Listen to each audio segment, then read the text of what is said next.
Kalau seorang tugas wartawan ya hantam dia aja gitu istilahnya gitu kan, memberi sanksi sosial kepada dia lewat media kita. Tapi kembali ke hati kita, oh ini ternyata tidak benar nih, pertimbangannya, oh tidak usahlah dipublikasikan. Sebetulnya itu hal-hal kecil yang kembali pada hati kita. Kita melakukan peliputan di tengah dentuman peluru, senjata tajam, dan harus berlari-berlari mengantisipasi jangan sampai kena peluru nyasar. Dan sebenarnya kita terbentuk di tengah situasi perang itu menurut saya sangat tertantang.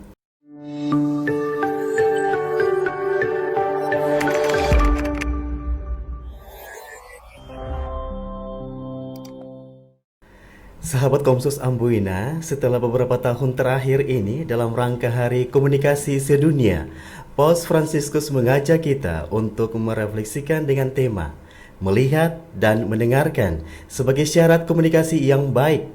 Maka pada hari ini, Komunikasi Sosial Sedunia yang ke-57 tahun ini, Paus Fransiskus mengajak kita untuk merenungkan dengan tema berbicara dengan hati. Sebab hatilah yang mendorong kita untuk dapat melihat dan mendengarkan. Selamat berjumpa, selamat baku dapa bersama kami tim Komsos Amboina dalam program Amboina Baku Dapa, sebuah program yang menghibur, menginspirasi, dan memberkati saudara semua di mana saja. Tahun ini Gereja Katolik merayakan Hari Komunikasi Sedunia yang ke-57 tahun. Tema yang kita renungkan adalah berbicara dengan hati. Nah, telah hadir di studio Komsos Amboina 2 orang wartawan media cetak besar di kota Ambon. Kedua narasumber kita ini akan berbagi pengalaman bagaimana mereka sebagai wartawan Katolik membangun komunikasi dengan masyarakat secara luas, terutama dalam pemberitaan yang mereka sampaikan. Baik, mari kita sambut kedua narasumber kita, Ibu Saswati dan Bapak Etus. Baik Bapak Ibu, selamat datang di studio Komsos Amboina. Apa kabar Bapak Ibu? Puji Tuhan baik. Ya, luar biasa ya, di hari ini Tuhan memberikan kita berkatan anugerah. Amin. Terutama untuk napas kehidupan untuk kita semua. Ya, sebelum kita masuk pada yang berikutnya, saya mempersilahkan untuk Bapak Ibu untuk memperkenalkan identitas diri dulu. Silakan Ibu yang pertama.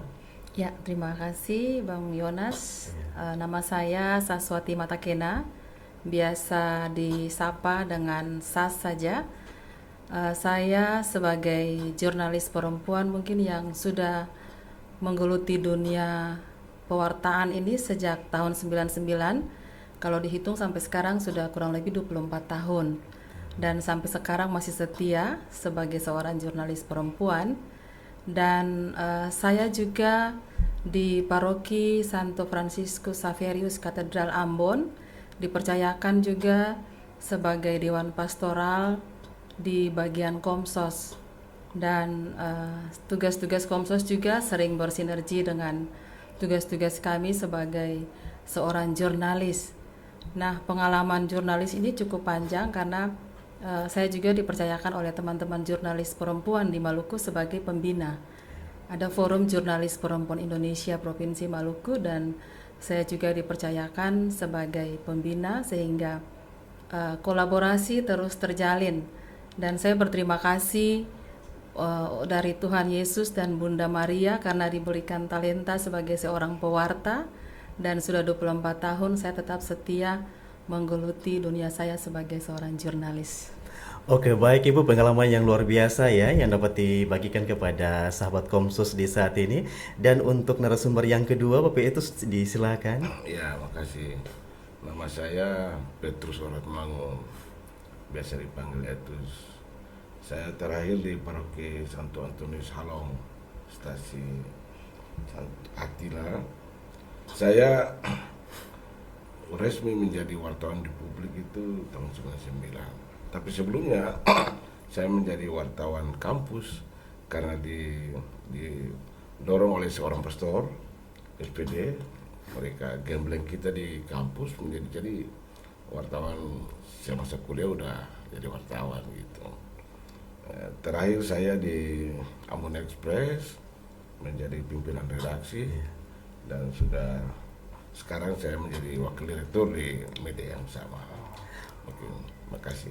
Iya baik, luar biasa pengalaman yang sangat baik ya untuk Ibu Sas dan Bapak Etus dari tahun 1999 menjadi wartawan hingga tahun 2023. Pengalaman yang telah diekspor, pengalaman yang telah dikeluarkan mulai dari masa muda sampai saat ini, pengalaman yang pahit, manis, bagaimana terjang di menghadapi situasi sikon di era globalisasi ini ya, merupakan ikon untuk Bapak Ibu untuk menambah pengetahuan, terutama untuk menginspirasi ya kami sebagai kaula muda untuk dapat menjejaki kembali tentang karir Ibu Sas dan Bapak Etus. Luar biasa.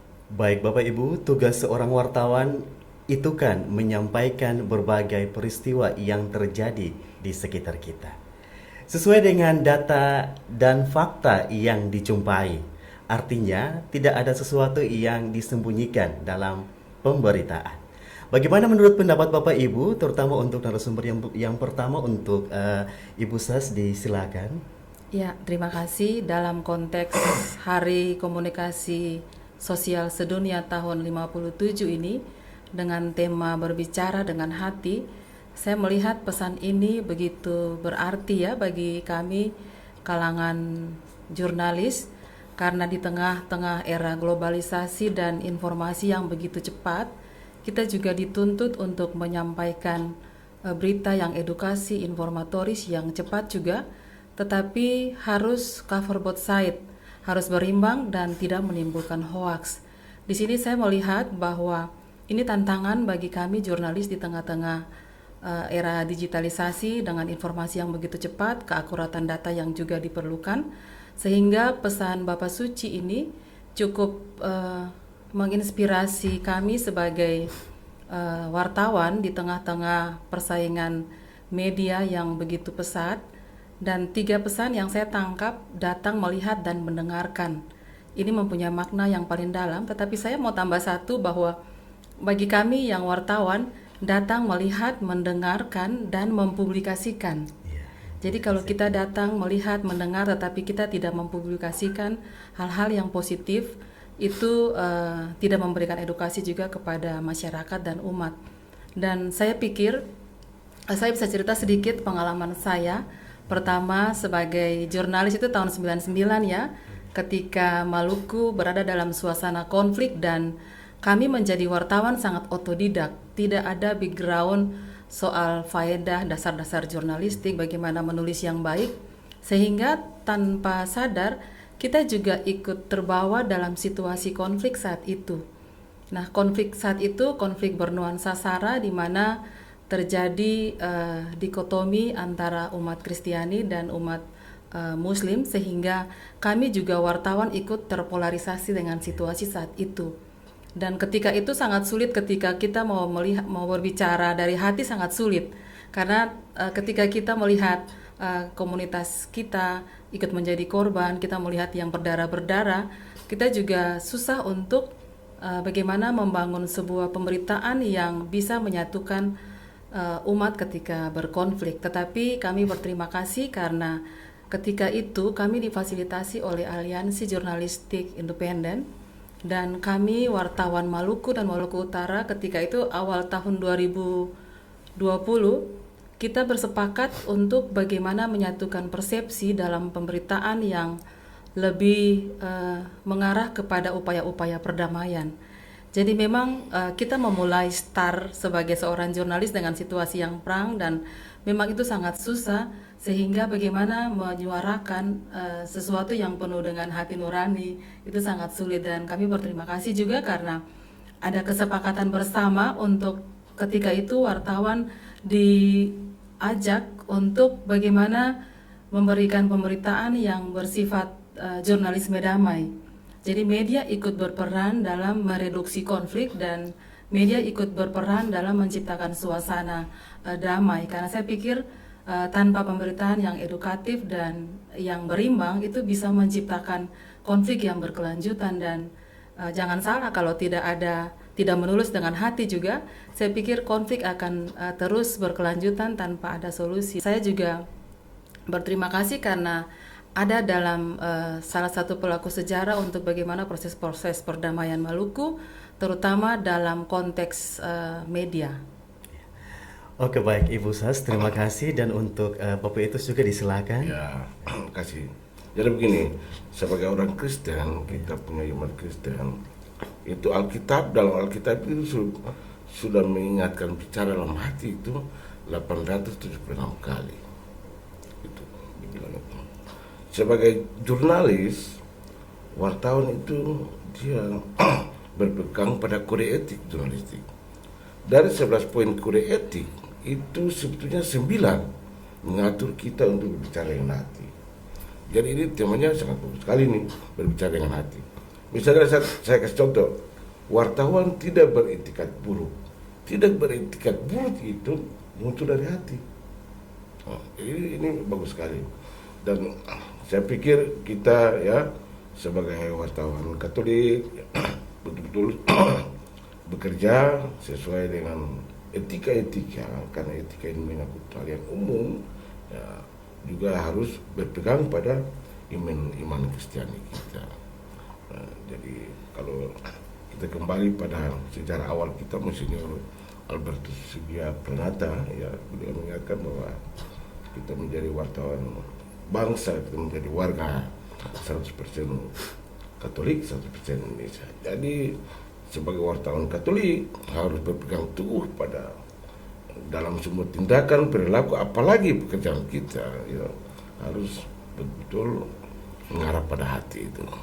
Jadi soal kebenaran, ya, itu menjadi kunci utama, karena tugas wartawan dia harus menguji fakta-fakta,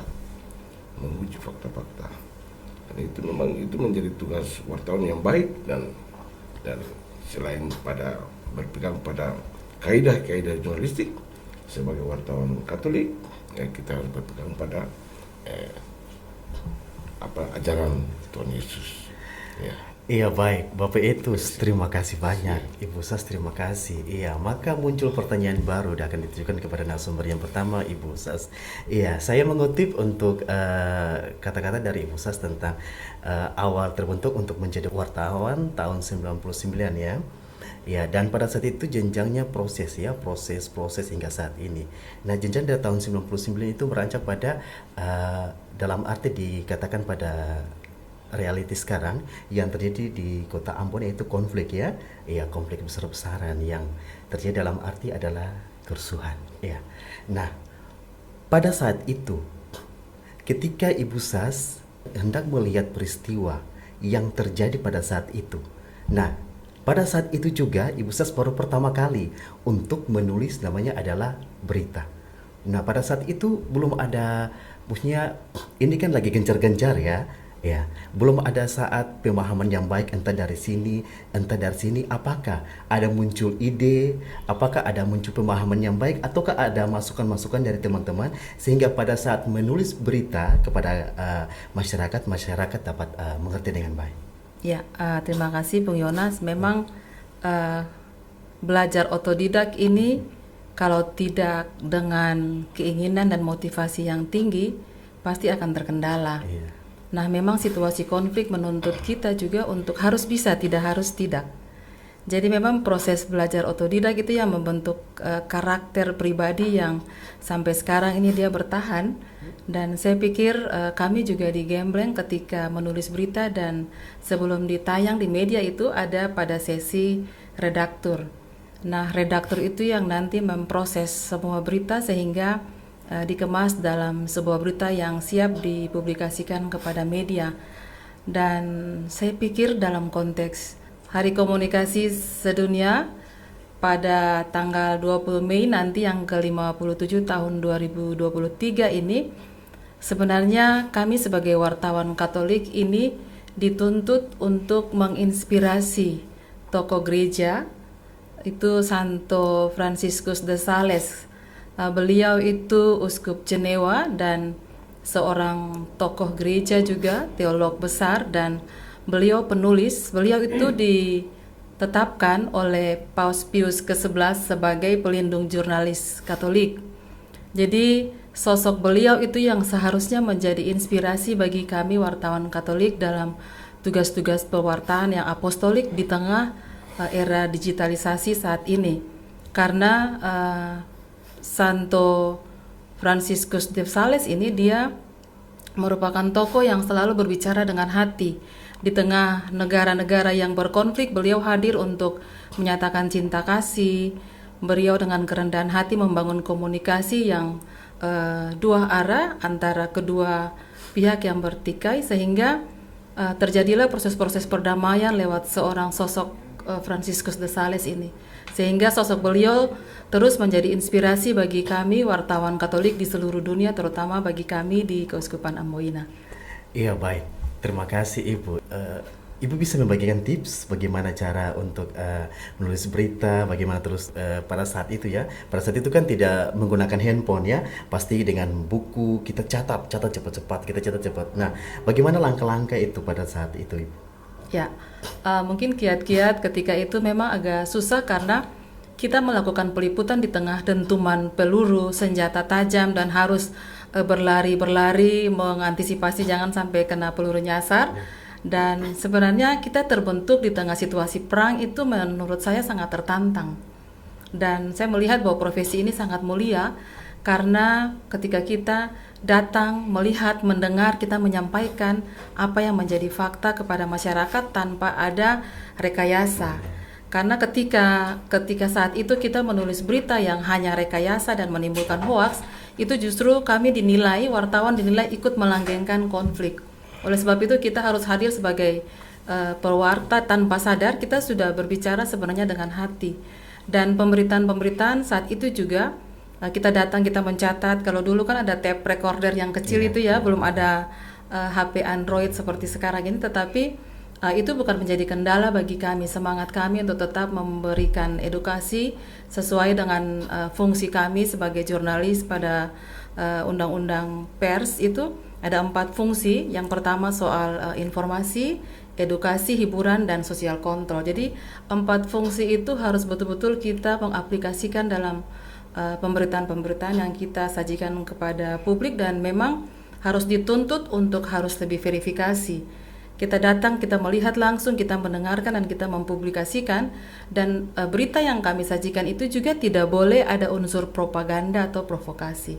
Tetapi bagaimana kita menawarkan solusi-solusi perdamaian sehingga para pembaca juga merasa bahwa oh iya ya, kita harus berdamai, karena buat apa kita berkonflik berkepanjangan, karena nanti menimbulkan kerugian kepada generasi-generasi kita, karena mereka tidak bisa mendapatkan pendidikan yang layak seperti anak-anak di daerah lain yang tidak berkonflik. Sehingga dari pemberitaan itulah kita memberikan edukasi, kita memberikan pemberitaan yang tadi berbicara dengan hati seperti yang diinginkan oleh Bapak Paus, sehingga itu terus menjadi motivasi bagi karya-karya jurnalistik kami dan teman-teman untuk ke depan terus menebar cinta kasih lewat pemberitaan-pemberitaan yang lebih edukasi lagi kepada masyarakat. Iya, baik, jawaban yang sangat baik ya untuk kita semua, untuk Bapak Ibu. Dan untuk pertanyaan berikutnya akan ditujukan kepada Bapak Itus juga. Nah, tadi saya mengutip tentang pembicaraan apa yang disampaikan oleh Bapak Itus tentang tugas seorang Kristiani adalah menyampaikan kebenaran, apakah kebenaran itu merupakan fakta ya. Nah, dan di saat ini juga tadi mendengarkan juga disampaikan oleh Bapak itu tentang poin-poin penting yang terjadi pada saat Bapak itu mulai menulis berita tentang Bapak itu mengambil faktanya. Itu model apa, Pak? Ya, jadi begini, wartawan itu dia harus sedapat mungkin mendapatkan berita dari sumber primer, sumber yang pertama sekali. Nah, jadi setiap berita harus diuji kebenarannya. Jadi untuk menguji kebenaran itu, kadang-kadang kita mesti apa yang dari istilah jurnalistik disebut cross check, check and recheck. Sekarang dunia sekarang tidak cukup check and recheck, sekarang check, recheck and check again. Itu untuk menguji kebenaran. Jadi betul-betul dikejar kebenaran supaya ketika dipublikasikan bahwa ini kebenarannya sudah terungkap. Sekarang misalnya begini, kita mendapatkan satu peristiwa, misalnya ada laporannya, contohnya ada laporan bahwa si A mencuri. Kalau kita berpegang pada check and recheck, saya udah si A mencuri, saya cuma cek aja, you mencuri enggak? Oh tidak. Tuh. bagaimana kita mempublikasikan itu sebetulnya kembali pada hati kita. Kalau seorang tugas wartawan ya hantam dia aja gitu istilahnya gitu kan, memberi sanksi sosial kepada dia lewat media kita. Tapi kembali ke hati kita. Oh ini ternyata tidak benar nih. Pertimbangannya, oh tidak usahlah dipublikasikan. Sebetulnya itu hal-hal kecil yang kembali pada hati kita. Jadi wartawan yang katakan tadi kita bekerja dengan undang-undang pers nomor 40 tahun 1999 ditambah dengan kode etik, sebetulnya belum cukup juga. Dicukupkan dengan kembali ke hati. Karena itu tema hari ini luar biasa sekali untuk kita diskusikan itu. Seperti itu. Makasih. Iya. Oke, baik Bapak Etus, terima kasih untuk pertanyaan yang berikutnya. Bapak Etus bisa sebutkan salah satu kode etik yang mengikat seluruh jurnalistik dan wartawan sehingga pada saat mengeluarkan berita dapat melihat tentang poin-poin yang hendak disampaikan. Ya, jadi yang saya sebut awal tadi itu, Iya. wartawan itu punya 11 kode etik. Ya. Ya, misalnya dia wartawan harus bersifat independen, ya, beritanya harus akurat, ya. Ya, dia harus berimbang, ya. Iya. Tidak beretikat buruk seperti tadi. Sudah ada banyak sekali kode etik yang itu menjadi rambu-rambu kita. Ya. Yang saya sebutkan tadi, rambu-rambu seorang wartawan untuk bagaimana mengkomunikasikan hasil karya jurnalistik itu, dan sebetulnya untuk melindungi wartawan dalam tugas-tugas dia. Sebetulnya ada banyak sekali. Misalnya juga wartawan menempuh cara-cara yang profesional untuk mendapatkan berita. Jadi wartawan mencuri informasi, benar tidak? Itu tidak profesional. Wartawan harus mendapatkan berita yang dengan cara-cara yang profesional. Dan sebetulnya ada banyak sekali. Misalnya wartawan harus menguji informasi yang seperti itu. Itu merupakan kode-kode etik, ya, yang harus dipegang oleh wartawan. Kode etik berlaku untuk katakanlah wartawan di Indonesia, tapi secara global juga mesti punya kode etik itu sendiri. Seperti itu. Jadi kalau seorang wartawan dalam era komunikasi ini dia berpegang pada apa yang sudah digariskan oleh pemerintah lewat Dewan Pers, saya pikir itu sudah sangat baik dalam melaksanakan tugas-tugas dia di lapangan. Dan untuk katakanlah bagaimana sosialisasi komunikasi tadi itu bisa berjalan dengan baik. Iya, baik. Terima kasih Bapak Etus. Berarti undang-undang pers juga dapat mengikat kita semua ya. Ya. Iya, mengikat semua dalam arti untuk menulis berita, menyampaikan lewat hati juga ya, Ya, sehingga yang mendengarkan tentang berita dapat merasakan hal yang baik ya, makna positif yang baik untuk mendengarkan berita. Ya. Iya. Dan untuk saat ini untuk Bapak Ibu Sas dan Bapak Etus, ya, poin yang pertama yang ditekankan oleh Paus Fransiskus dalam edarannya tentang komunikasi adalah harus berkomunikasi dengan ramah. Nah, untuk pertanyaan untuk Ibu Sas juga, bagaimana seorang wartawan Katolik berkomunikasi dengan ramah dalam pemberitaan sehingga tidak menimbulkan kemarahan, kekecewaan dari para pembicara? Ya, terima kasih Bung Yonas. Ini pesan yang paling dalam sekali untuk kami para jurnalis, khususnya jurnalis Katolik ya di seluruh dunia, karena pesan Bapak Paus ini saya menangkap bahwa di tengah situasi dunia saat ini yang rentan dengan peperangan, media mempunyai peran yang paling penting untuk meredam situasi peperangan dan bagaimana media menciptakan perdamaian lewat pemberitaan-pemberitaan yang edukatif dan penuh dengan cinta kasih. Nah, saya berpikir bahwa ketika saya menjadi jurnalis dari tahun 99 sampai sekarang, kalau dihitung-hitung mungkin sudah ribuan karya tulis yang kami publish kepada para pembaca, dan saya bisa mengukur bahwa sebagian besar itu bersifat edukasi. Karena sejak awal kami sudah dibekali untuk bagaimana menjadi seorang jurnalis dengan mengedepankan prinsip-prinsip jurnalisme damai, dan sekarang juga kami tertantang dengan citizen journalism. Citizen journalism ini jurnalisme warga yang dimana warga bisa memposisikan diri sebagai seorang jurnalis ketika diperhadapkan dengan era digitalisasi yang begitu cepat. Warga bisa berada di TKP, melakukan siaran langsung dan melakukan reportasi secara langsung kepada para pembaca media sosial.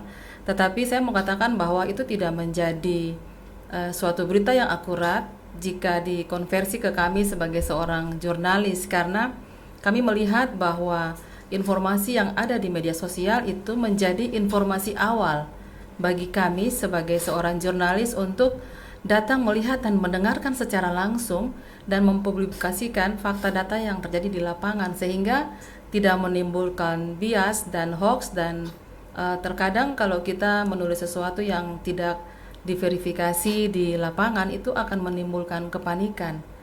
Nah, saya pikir bahwa ini pesan yang sangat menarik, bahwa berkomunikasi dengan ramah itu harus menjadi dasar utama bagi kami ketika kami juga berbicara dengan hati. Dan saya melihat pesan ini kalau dikorelasikan dengan moto Bapak Uskup Senongutra, Duc in Altum, itu kita bertolak ke arah yang lebih dalam. Jadi saya melihat berbicara dengan hati, kita harus menerobos lebih dalam lagi sehingga betul-betul unsur kebenaran itu yang diutamakan ketika kita datang melihat dan mendengarkan dan mempublikasikan. Betul-betul itu mencirikan apa yang diinginkan oleh Bapak Paus dalam memperingati Hari Komunikasi Sosial Sedunia tahun ini. Dan tanpa sadar kita sudah berbicara dengan hati ketika kita menggali informasi lagi lebih dalam dan kita mensinergikan dengan moto Bapak Uskup Duc in Altum. Iya, baik, terima kasih kepada Ibu Sas. Pertanyaan yang sama juga ditujukan kepada Bapak Itus. Bagaimana seseorang wartawan Katolik ya berkomunikasi dengan baik, ramah dalam pemberitaan sehingga tidak menimbulkan kemarahan, kekecewaan dari para pembicara? Makasih. Jadi ramah itu sebetulnya harus dia melekat pada seorang wartawan dan karya jurnalistik dia. Gitu. Jadi dia mesti humble dengan semua orang, bagaimana menjaga komunikasi dengan semua pihak. Wartawan juga, katakanlah seorang jurnalis juga tidak bisa membangun, katakanlah interes buruk, itikat buruk dengan yang lain. Dan ini juga terkait dengan hati. Dan apa namanya? Saya selalu berpegang kembali pada kode etik. Misalnya begini, karya-karya jurnalistik yang katakanlah berakibat cabul untuk orang-orang, atau misalnya juga menghakimi orang lain, tidak bisa seperti itu. Kita juga sebagai warga negara bagaimana menjunjung tinggi asas praduga tak bersalah. Itu sebetulnya bentuk-bentuk yang sudah diatur supaya kita dalam katakanlah berkomunikasi walaupun karya-karya jurnalis kita tidak menimbulkan efek-efek yang lain. Sekarang ini Maluku ini ya sejak 1999, sebetulnya jauh sebelum 1999, konflik antara desa itu udah biasa. Tapi bagaimana seorang jurnalistik memutuskan menurunkan karya jurnalistik ini sehingga tidak menimbulkan konflik-konflik yang baru. Ini persoalan bagi kita. Karena itu misalnya katakanlah contoh satu desa yang beda keyakinan, janganlah kita memberitakan bahwa ini desa ini dia keyakinannya A, keyakinannya B, itu tidak ramah sih.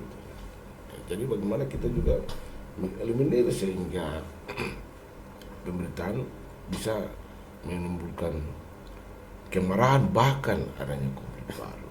Itu yang harus dijaga.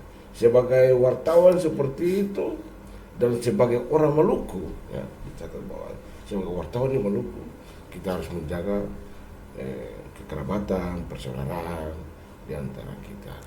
Seperti itu. Terima kasih. Iya, baik Bapak Itus dan Ibu Sas, terima kasih. Untuk selanjutnya poin yang lain yang ditekankan oleh Paus Fransiskus adalah berbicara dari hati ke hati.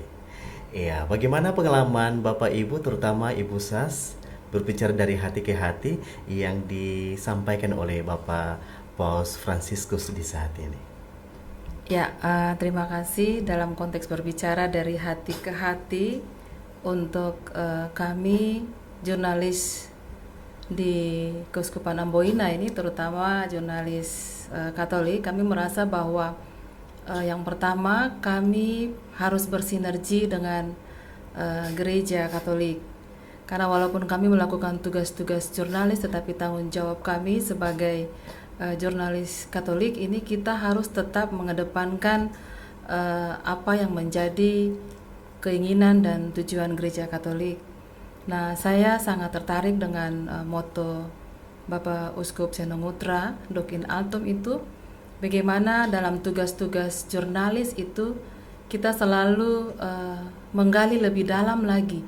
Ini maknanya sangat dalam sehingga kita juga betul-betul dibekali dengan informasi, kita dibekali dengan pengetahuan yang kita gali lebih dalam lagi sehingga itu menjadi referensi bagi kami dalam mempublikasikan berita-berita ya di media kami masing-masing, sehingga itu memberikan dampak positif dan tanpa tidak langsung kita sudah menyampaikan berita penuh dengan hati yang bijaksana.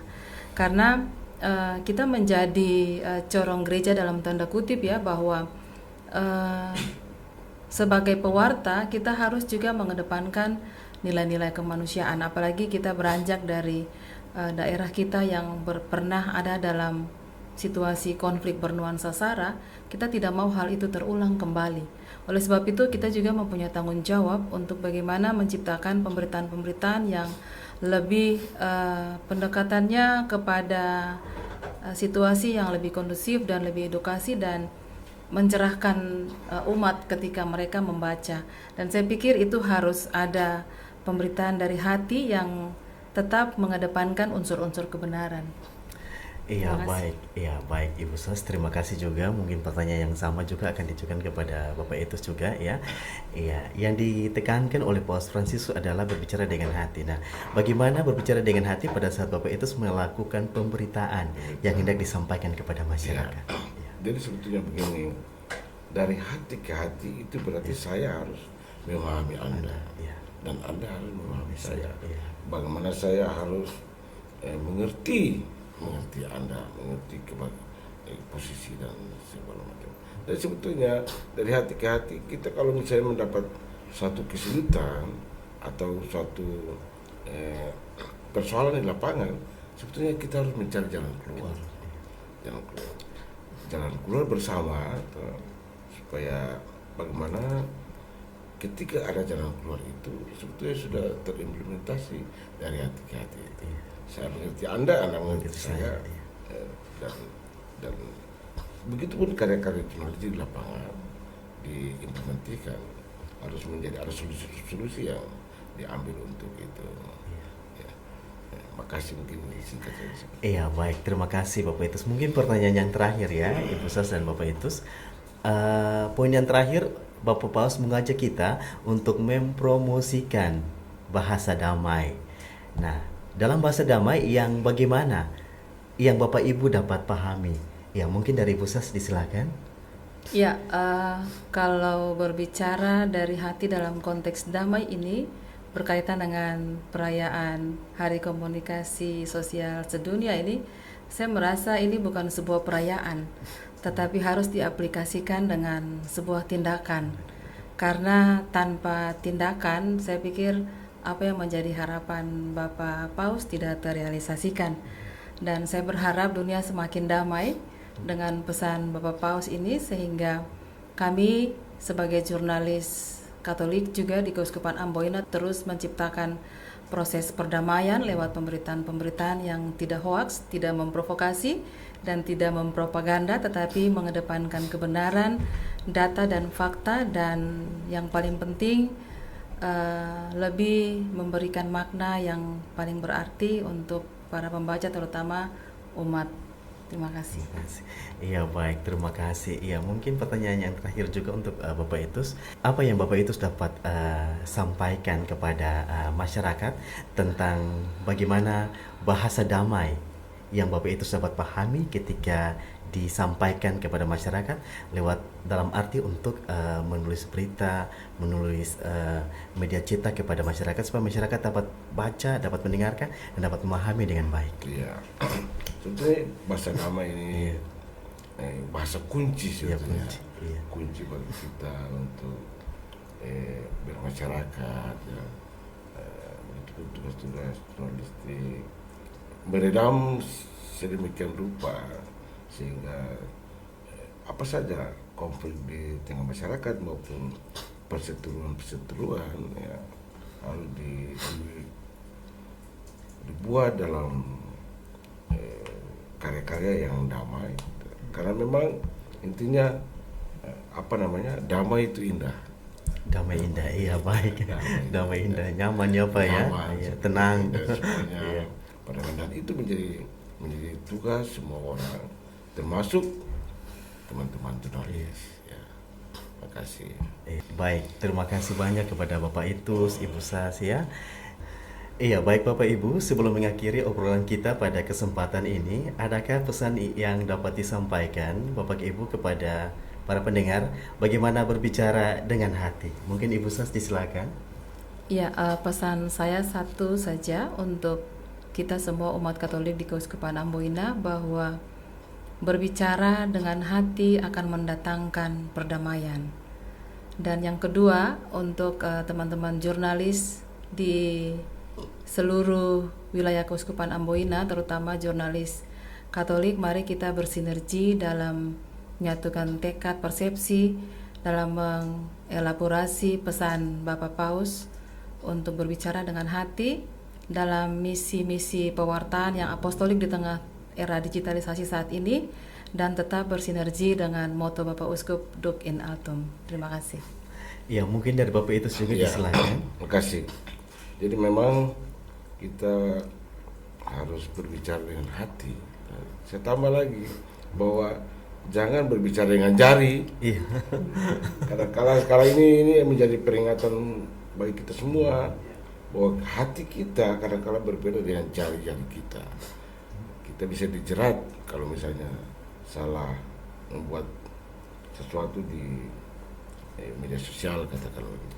Bahwa kita ini sekarang warga negara yang nyata, tapi juga kita tidak nyata, netizen dan citizen. Jadi citizen itu sebetulnya kita warga negara kota, tapi netizen kita warga internet.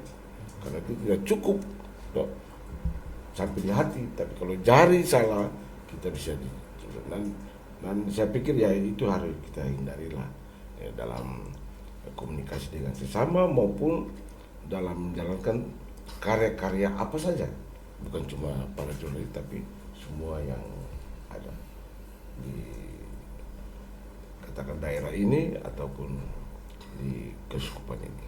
Iya, sahabat Komsus Amboina, hatilah yang mendorong kita untuk datang, melihat, dan mendengarkan. Dan hati pula lah yang menggerakkan kita berkomunikasi secara terbuka dan ramah.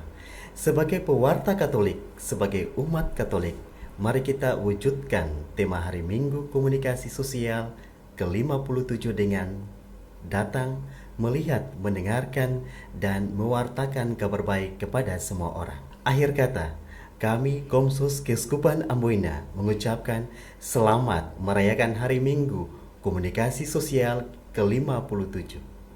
Tuhan memberkati kita semua. Salve.